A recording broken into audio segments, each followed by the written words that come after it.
Welcome back. My very first sales job when I was 21 was working for a Mitsubishi dealership back in Nashville, Tennessee many years ago. Again, I've been doing this well over 30 plus years. At any rate, the sales leader hired about 12 of us on this one day in June, and he bring us all together in a conference room, and his goal was to encourage us to go out there and sell these automobiles. And this is what he tells us, ladies and gentlemen. He said, I want you to meet, greet, lie, and cheat. Do whatever you need to do, rip their heads off, crap down their throat, and sell the freaking car. That was my very first sales experience. Needless to say, I stayed with that organization for 30 days. I even bought a brand new car, but I did not buy it from them. And unfortunately, or fortunate, many of us are influenced. The way that we sell today is based on our interaction with our sphere of influence, even our leaders. And you have to be very careful on what they're telling you. It's important that you have a moral compass. We hear about it every single day that people are putting profit in front of customers. And then ultimately doing these negative and bad things. Things that in some cases are unforgivable. But that's not this particular course, ladies and gentlemen. We want to teach you to do the right things right, because that's the right thing to do. You have to put customers before yourself. Yes, that can be hard, it can be challenging, but it helps me sleep great at night. Okay? So do the right things for the right reason. Let's talk about appointment setting. So appointment setting, this particular course, we're going to lay out the details of scheduling appointments. And appointments are those things that you have to do to help you get to your desired outcome. So before I call on any prospect, any future client, I do my research. So in this age, we have things access at our fingertips. You can shoot an email, you can Google, you can LinkedIn. I mean, there's tons of ways of finding information out about that person or that organization before you pick up the phone to call them. So do your research. Begin the conversation with the intent on establishing a relationship. I call my clients partners because I'm a partner inside of their business. The more I know about a company's organization, the more I know about their business, the more I know about their clients, their customers, their strategies, the more I can provide a level of service that is meaningful for them. I become their partner. We enter in this intimate relationship where I can help them accomplish their goals, and they disclose all types of information to me that I have to protect and take care of, but it is to help them. The more I know about them, the more that I can help them. So I look for partnership. I just don't look for a one-time customer, one and done. I'm looking at creating and establishing a relationship that's going to last. We call that the customer lifetime value. What is the value of that particular customer? What is the lifetime cycle with them? How long can you keep them as a customer? Can you sell to them quarterly, annually, whatever the case may be? But if you keep them for an extended period of time, chances are you would increase your effectiveness with the organization. It creates a stellar reputation with this organization, but you have to pay attention to what's important to them, as we discussed earlier. Here it says, ask yourself, do you have skin in the game? Why are they meeting with you? So I prefer doing business with people who like to do business with me. And sometimes in the prospecting journey, this can be very difficult. But those days of chasing my tail and, chasing customers, that can be really exhausting and discouraging. So I'm very selective, I'm very strategic, I'm very practical and logical on how I decide on who I'm going to focus and target. And I begin to understand what's important for them. I look for the common denominator that these particular types of clients are having. I'm looking for a segment, a particular industry. And then if I can master that, if I can know that to the best of my ability, that creates an award-winning relationship with that particular client. It says, don't apply too much pressure. So people do not like frantic salespeople. They don't want to be sold, just like many of us. We like to be informed. My job is to educate the client about my product and service. But in order to educate them, I need to, again, meet them where they are and understand what's important to them. That's the only thing that matters. As we continue, here it says, look for opportunities to make the conversation a win-win for both parties. So sometimes we can get caught up in self. My quota, my check, the things that I need to do, and all of those things are relevant and all of those things are important. But I want to make sure that this conversation and this opportunity, this interaction is a win-win, meaning a win for them and a win for me. If it's a win for them and a loss for me, well, I'm not going to feel good.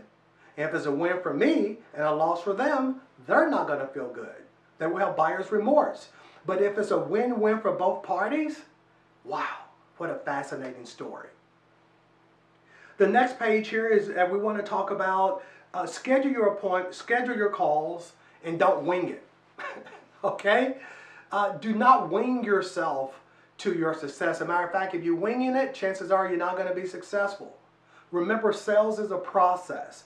So if you have to make outbound calls, which is part of the activity that you need to do to yield the results that you're looking for, schedule it.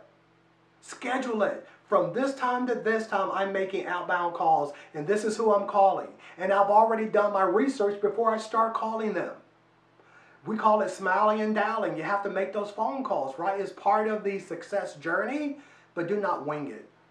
The next one is prepare yourself for the call. Define the purpose for your call and refer to different marketing promotions. I pull up the potential prospects website. And that's another thing that you can do to prepare yourself for the call. You can Google the person or go through LinkedIn, as I mentioned before, of the person you're going to be speaking with. You want to do your research to the best of your opportunity, to the best of your ability to prepare yourself for that particular call. Right? You want to have everything up on your email. You want to have your CRM open or whatever methodologies you use to track your business, but preparation is the key. Colin Powell says there's no secret to success. It requires preparation, hard work, and learning from your failures. Preparation, hard work, and learning from your failures. I'm teaching you to prepare. You do have to work hard. Unfortunately, there's no easy way.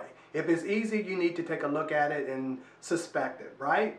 If the money is too easy, there could be some challenges with that. And of course, learning from your failures. And that's one of the things I will be totally transparent about and share more information with you along this journey of learning. And then, of course, once you're speaking with the potential person, then you want to schedule dates and time of the appointment. You want to already have your Outlook open or whatever calendar that you're using, and you want to suggest 1 or 2 days, giving him or her a chance to respond accordingly. But you just leave it up to the person that you're talking to, well, when is a good time?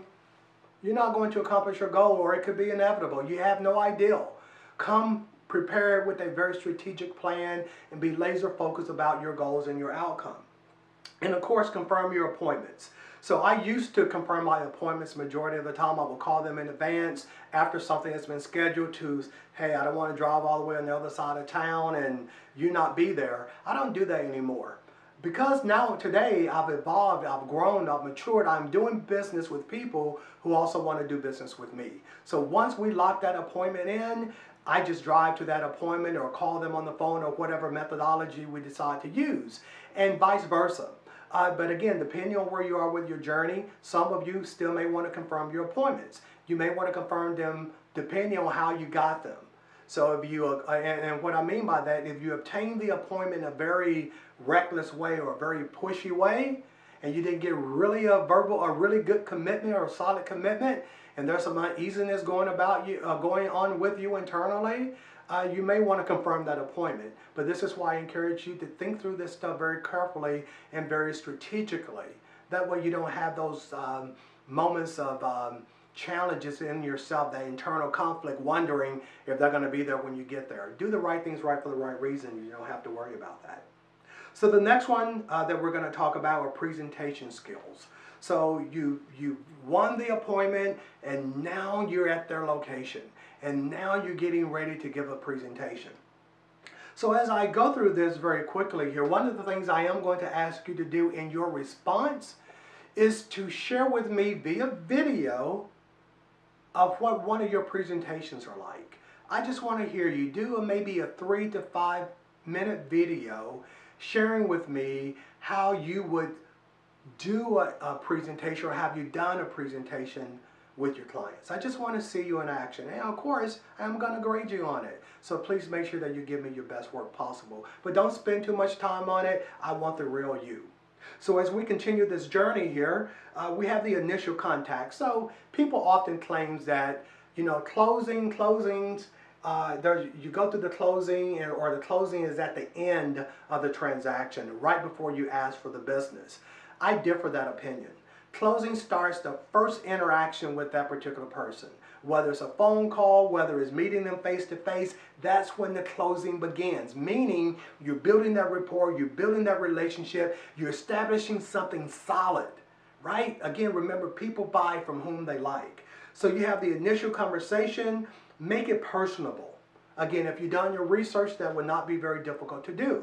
Or look around their office and really try to find a connection. But at that point, you're often winging it. So if you do your research in advance, you don't have to wing it.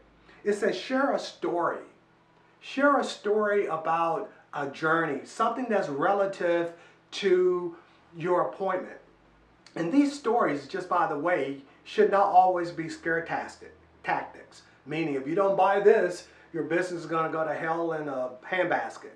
It's not that type of scare-tastic. Maybe you want to share with them something positive, something encouraging, something that's going to help them see how your product and services help another client. And here in front of you, you will see an example of what a story looks like. Next page here is the presentation of your merchandise. Remember, you need to know your product and service, and more importantly, how does it benefit your particular client? And what are the benefits of this product or service? What are the benefits? Not what you think is their benefits, but what are their benefits? And the only way to uncover that, to ask them, to really begin to share the story, to really understand their business and ask probing questions. And it says here, emphasize the problem. If they do not address this particular issue or challenge, if they just leave it alone, what could happen? And really explore that. Could it be that they don't need your service today, or maybe they're delaying the purchase? If they delay it, how would this impact their business? Again, there's no wrong or right answer. They get to pick and choose. Clients buy usually when they're ready, but this will really help them put this on top of mind. That if I do nothing now, how is this going to impact my business to begin with, or in the future? And just for the record, if they have agreed, they being the client, the potential customer, if they have agreed to meet with you to talk about your product and service, that means that they are interested in doing business with you. Or why else would they be meeting with you? People are busy. They have tons of things to do. If they were not interested in your product or service, you would not be sitting on the other side of their desk. Trust me. Okay? You may want to talk about the delays, potential issues and challenges that may come up. And you also want to show what we define as showmanship, right? Showmanship is a skill of performing in such a manner that will appeal to an audience. Me standing in front of you, sharing with you this content that's going to help you accomplish your goal is showmanship. But I'm being authentic and true to who I am. I am a very positive thinker. I love engaging people. I love conversation. I love helping others accomplish their goal. And this is the level of showmanship. Smile, being flexible, bending, kneeling is showmanship. So whatever works well for you, but I encourage you to be comfortable in your own skin, is to show some level of showmanship, enthusiasm about the product and service that you're representing. It says message adaptation. So message adaptation involves deciding what information is needed to sell to a particular customer. Meaning you may not want to offer all of the bells and whistles, because all the bells and whistles may not be what they need. How many of us have mobile devices, also known as cell phone? Right? How many of those features that you actually use today? Most, I think research says maybe 20-25% max is what we're actually using based on the capability of that device. So my point is that your product and service may do a variety of different things, and that's great, but how does that impact the customer? First, make sure that you are accommodating their needs first, more importantly, before you begin to share all of these other things.